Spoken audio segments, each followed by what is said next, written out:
Welcome to the Daily Globe.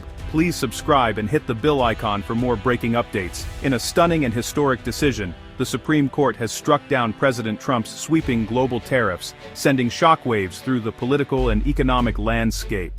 The justices called the tariffs an unconstitutional overreach of presidential power, setting a powerful precedent for the limits of executive authority. The ruling brings an end to months of legal battles and economic turmoil, reasserting Congress's constitutional authority over trade and taxation, a power that had been fiercely debated in recent years. Financial markets surged on the news as businesses, from small importers to global multinationals, celebrated what they saw as a crucial victory against policies that threatened their survival and the stability of global commerce. The court's decision sends a clear message. Even in times of national emergency, the separation of powers is non-negotiable, and the checks and balances at the heart of American democracy must be respected. For months, tariffs of up to 50% disrupted global supply chains, drove up costs, and forced businesses into impossible choices. Some even faced closure or bankruptcy as they struggled to adapt. Now, the Supreme Court's ruling raises urgent and complex questions that will reverberate for years to come. How will the government handle the billions in collected tariffs? Will businesses receive refunds? And if so, how quickly? The logistics of unwinding these policies are daunting. What's next for U.S. trade policy? Will Congress step in to craft new rules? Or will America's trading partners demand renegotiations and compensation? The fallout will be immense, touching every corner of the economy, from manufacturing and agriculture to technology and retail, reshaping how the U.S. does business with the world. For consumers and business owners battered by rising prices, supply shortages, and vanishing profits, this is a watershed moment that could mark the beginning of a new era in American trade. The path forward promises new challenges, legal complexities, and policy debates that will take years, if not decades, to fully resolve as the nation grapples with the consequences of this landmark decision. To truly understand today's Supreme Court decision, we need to rewind the clock to February 2025, a moment that would set off a chain of events with global consequences. That's when President Trump, citing a national emergency, invoked the International Emergency Economic Powers Act, known as IEEPA, to impose sweeping tariffs on imports from China, Mexico, and Canada. The move was both dramatic and controversial, instantly sending shockwaves through the world of international trade. By April, the administration had broadened its justification, declaring that the U.S. trade deficit itself posed a threat to national security. Tariffs were extended to nearly every country, with rates soaring as high as 50% on almost all imports. The global trading system built over decades was suddenly thrown into turmoil. President Trump framed these actions as a historic correction to what he called decades of unfair trade practices. Supporters hailed it as a bold stand for American industry, but critics, including many economists and lawmakers, saw it as an unprecedented and dangerous use of IEEPA, a law never intended for this purpose. IEEPA was originally designed to give the president emergency powers during genuine crises, like war or terrorism, not to levy taxes or tariffs at will. The Constitution, after all, reserves the power to impose taxes squarely for Congress, not the executive branch. This fundamental clash set the stage for a constitutional showdown unlike any in recent memory, raising urgent questions about the limits of presidential power. In response, more than 3,500 American businesses, led by the educational company Learning Resources, filed suit. They argued that the president had overstepped, usurping Congress's exclusive authority over taxation and trade.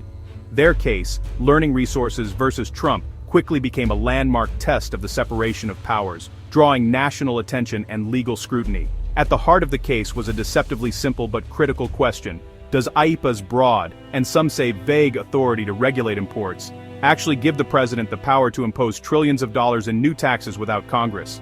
The legal journey to the Supreme Court began with the fate of global trade, the balance of governmental power, and the livelihoods of millions hanging in the balance. The stakes could not have been higher, as the nation and the world waited for a decision that could reshape the very foundation of American economic policy. The legal fight was a classic constitutional drama, executive emergency powers versus Congress's authority to tax.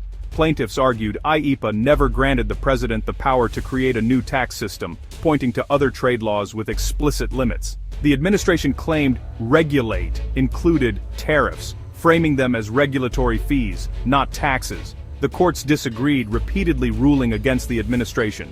The major questions doctrine loomed large, vast new powers require clear congressional authorization. At the Supreme Court, justices pressed for limits. What would stop a president from imposing tariffs for any declared emergency? Congress, bipartisan in its concern, filed briefs supporting the challengers, underscoring the threat to its constitutional authority. The financial stakes were staggering, over $90 billion in tariffs paid by American businesses, not foreign countries. Had the tariffs continued, collections could have soared toward $1 trillion. With the Supreme Court ruling them illegal, the government must now refund billions. But the process will be slow and complex. Legal experts warn of bureaucratic nightmares, with refunds possibly taking years. Only the 3,500-plus plaintiff companies may see relief, leaving thousands of others out in the cold. Small businesses, lacking legal resources, are especially vulnerable. Consumers won't see direct refunds. The best hope is lower prices in the future. For most Americans, the money spent is gone, a hidden tax now declared illegal, but unlikely to be repaid. Behind every statistic and headline are real businesses, real people, and real dreams pushed to the brink by forces beyond their control. These are not just numbers on a spreadsheet, they are the stories of livelihoods at risk, of families and communities facing uncertainty. Take Learning Resources, the lead plaintiff in the case. This educational toy company was suddenly hit with a staggering $14 million tariff bill, 7 times higher than what they paid the previous year. The shock threatened the very survival of a business that had spent decades building trust with teachers and parents. In Georgia, Cooperative Coffees faced an extra $1.3 million in costs. To stay afloat, they had to raise prices, take out loans, and slash profits.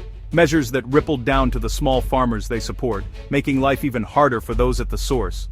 Swiss chocolatier Daniel Bloch watched as years of hard work vanished overnight. His export profits wiped out by tariffs he could neither predict nor prevent. These stories reveal the true human cost: disrupted supply chains, lost livelihoods, and business plans shattered in an instant. Every link in the chain, from warehouse workers to shop owners, felt the impact. Small businesses, in particular, suffered the most. Without deep pockets or legal teams, they lacked the resources to absorb sudden losses or fight back against sweeping policy changes. For many, a sudden 25% tariff wasn't just a setback, it was a breaking point, pushing them to the edge of bankruptcy and forcing some to close their doors for good. Even for those who survived, the uncertainty itself became a kind of tax, making it nearly impossible to plan for the future, invest in growth, or even keep employees on payroll. The Supreme Court's decision now offers a glimmer of hope for these businesses, a chance to rebuild and move forward. But for many, the damage is already done, and the road to recovery will be long. Recovery will be slow, and the scars, both financial and emotional, will linger for years to come, reminding us of the fragile nature of small business in a turbulent world. The Trump tariffs sent shockwaves worldwide, straining alliances and stalling key trade deals. The European Union froze a major US-EU trade agreement, waiting for legal clarity. Today's ruling clears the way for talks to resume, but trust has been eroded. Allies now demand stronger safeguards against future unilateral US actions. Canada, Mexico, and Asian partners like Japan and South Korea faced sudden barriers, disrupting integrated supply chains. The tariffs weakened the rules-based global order the US helped build after World War II.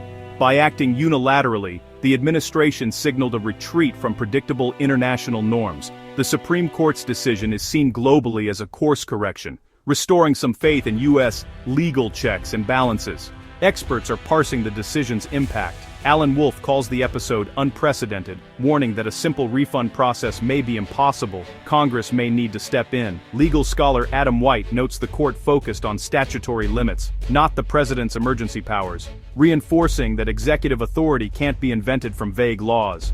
Jennifer Hillman warns the refund process could favor big corporations, leaving small businesses behind.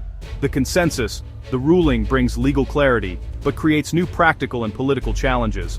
Unwinding the policy will be long and complicated. Restoring stability will require careful action from policymakers and business leaders alike.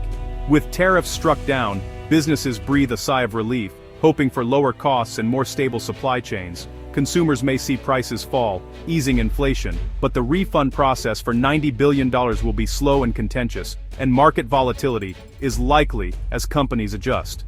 Some industries, once protected by tariffs, now face renewed competition. Internationally, the U.S. must rebuild trust. Future trade deals will require stronger assurances. The economic future depends on how Congress responds.